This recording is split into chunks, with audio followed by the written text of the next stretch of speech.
Welcome to learning corner. பழமொழி 400ல் இருக்கக்கூடிய 400 பழமொழியை தினமொரு பழமொழியாக பார்த்துட்டு வரோம். அது மட்டும் இல்லாமல் 10 பழமொழியாக ரிவைஸ் பண்ணுறோம். இன்றைக்கி கடைசியாக 10 பழமொழியோட ரிவிஷன் தான் பார்க்க போகிறோம். முதல் பழமொழி, காப்பாரீர் பார்ப்பார் மிகும், காப்பாரும் பார்ப்பார். வெயிலில் காய வச்சுருக்கக்கூடிய வத்தலை நம்ம என்ன தான் பார்த்து கொண்டு இருந்தாலும் நம்ம கண்ணி மேய்க்கிற நேரத்தில் பறவை அது திருடி சென்றுவிடும். அதுபோல தான் நம்ம ஒரு சிறந்த பொருளை பாதுகாத்துக்கிட்டே இருப்போம். அந்த பொருளை நம்ம கண்ணி மேய்க்கிற நேரத்தை திருட பார்க்குறவங்களோட எண்ணிக்கை அதிகமாக தான் இருக்கும். அவங்க அந்த நேரத்தில் திருடி சென்றுடுவாங்க. அதனால நல்ல காரியங்களுக்கு நம்ம சேர்த்து வைக்கக்கூடிய பொருளை பயன்படுத்திடணுன்றதையே இது சொல்லுது. இன்னொன்று என்னென்னா, நம்ம அதை காக்கிறோம் இல்லையா, இவங்களோட எண்ணிக்கையை விட அதை பார்க்குறாங்க இல்லையா, திருட பார்க்குறாங்க இல்லையா, அவங்க எண்ணிக்கை அதிகமாக இருக்குன்றது தான் காப்பாரீர் பார்ப்பார் மிகும், காப்பாரும் பார்ப்பாரும்னு சொல்லியிருக்காங்க. அடுத்த பழமொழி, காதலோடு ஆடார் கவர், சூதினால் சாவும் வரும். நம்ம பாரத கதையில் சூது விளையாடினதுனால தான் கடைசியாக பாரத போர் அதனால் நிறைய பேர் இறந்துருப்பாங்க. இதை சுட்டி காட்டி எந்த அறிவுள்ள நபரும் சூது விளையாட மாட்டாங்க அப்படின்ட்டு சொல்லியிருக்காங்க. இதை தான் காதலோடு ஆடார் கவர், சூதினால் சாவும் வரும்னு சொல்லியிருக்காங்க. அடுத்த பழமொழி, காணார் எனச் செய்யார் மானா வினை, தமக்குத்தாமே தண்டித்தல். ஒரு சான்றோர் தன்னை யாரும் பார்க்கலன்னு சொல்லிட்டு தீமையான தகுதி இல்லாத தீய செயல்களை செய்ய மாட்டாங்க. அவங்க மனசாட்சிக்கு பயப்படுவாங்க. இங்கே பொற்கை பாண்டியன் கீரந்தை மனைவிக்காக கதவு தட்டியிருப்பார். அது என்னதான் ஒரு நன்மைக்காக பண்ணியிருந்தாலும் அது தகுதியான செயல் இல்லைன்னு சொல்லி தன் கையை தானே வெட்டி கொண்டு இருப்பார். இதை தான் காணார் எனச் செய்யார் மானாவினை, பொருள் தமக்கு தாமே தண்டித்தல். அடுத்தது, காக்கையை காப்பிட்ட சோறு, கீழோர் பால் பொருளை ஒப்பித்தல். ஒரு காக்கையிடம் நம்ம சோறு வைத்துக்கொண்டு அதை பார்த்துக்கொள்ள சொல்லி போனால் என்ன பண்ணும், அது அதனோட இனத்தை எல்லாரையும் கூப்பிட்டு அந்த சாப்பாடை காலி பண்ணிடும். அதுபோல தான் கீழோர்கிட்ட நம்ம கொடுத்து வைக்கக்கூடிய பொருளை அவங்க இன மக்களோடு சேர்ந்து அது இல்லாமல் பண்ணிடுவாங்க. இதை தான் காக்கையை காப்பிட்ட சோறு, கீழோர் பால் பொருளை ஒப்பித்தல். அடுத்த பழமொழி, வினா முந்துராத உரை இல்லை, கணா முந்துராத வினை இல்லை, படியாதவனின் அறிவாலும் பயனில்லை. ஒரு வினா இல்லாமல் அதுக்கான பதில் கிடைக்காது. ஒரு கனவு இல்லாமல் அதுக்கான வேலையை நம்ம செய்ய மாட்டோம். அதுபோல தான் இயற்கை அறிவு மட்டும் வைத்துக்கொண்டு, அதாவது கல்வி அறிவு இல்லாமல் தான் கண்டுபிடித்த ஒரு விஷயத்தை கற்றோர் முன்னாடி சொல்கிறதுன்றது முடியாத ஒரு செயல். எப்படி வினா இல்லாமல் விடை இல்லையோ அதே மாதிரி கல்வி அறிவு இல்லாமல் ஒரு விஷயத்தை சொல்ல முடியாது. இதை தான் வினா முந்துராத உரை இல்லை, கணா முந்துராத வினை இல்லை, படியாதவனின் அறிவாலும் பயனில்லைன்னு சொல்லியிருக்காங்க. வீடியோவை லைக் பண்ணாமல் பார்த்துட்ருக்கிறவங்க லைக் பண்ணிட்டு பாருங்கள். சப்ஸ்கிரைப் பண்ணாதவங்க சப்ஸ்கிரைப் பண்ணிக்கோங்க.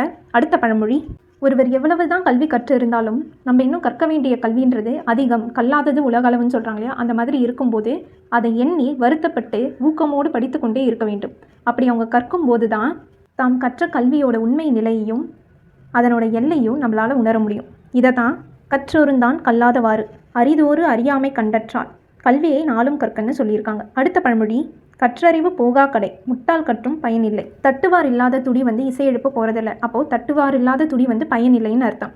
அதுபோல தான் அறிவுறுத்துவார் இல்லாத போது கடையர்னு சொல்லக்கூடிய இயல்பான அறிவு இல்லாதவங்க அவங்களோட அறிவுன்றது பயனற்றதாகும். அவங்க முட்டாளாக தான் இருப்பாங்க. அவங்க கற்றும் அதுக்கு பயனில்லைன்னு சொல்கிறாங்க. இதை தான் கற்றறிவு போகா கடை, முட்டாள் கற்றும் பயனில்லை. அடுத்த பழமொழி, கற்றலின் கேட்டலே நன்று, பாடங்கேட்டு படித்தல்.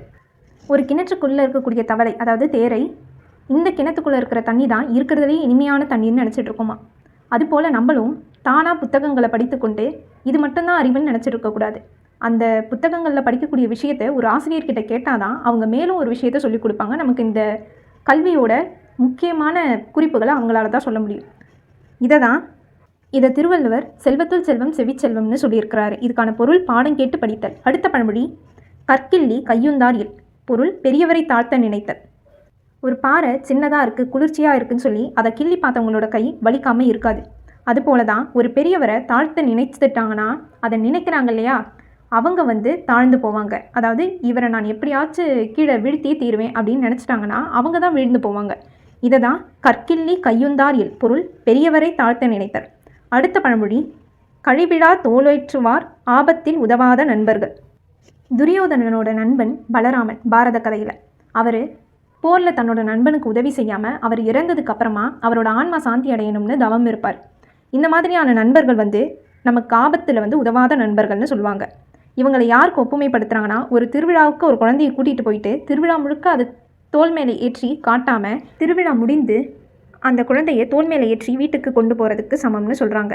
இதை தான் கழிவிழா தோலேற்றுவார் ஆபத்தில் உதவாத நண்பர்கள்னு சொல்லியிருக்காங்க. சோஃபா நம்ம சேனலில் 260 பழமொழியை தினமொரு பழமொழியாகவும் 10 பழமொழியாகவும் ரிவைஸ் பண்ணியிருக்கிறோம்.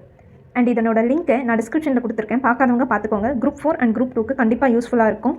இந்த மாதிரி நிறைய கண்டென்ட்க்கு லேர்னிங் கார்னரை சப்ஸ்கிரைப் பண்ணிவிட்டு இந்த வீடியோ உங்களுக்கு யூஸ்ஃபுல்லாக இருந்தால் உங்கள் ஃப்ரெண்ட்ஸ்க்கு ஷேர் பண்ணுங்கள். தேங்க்யூ.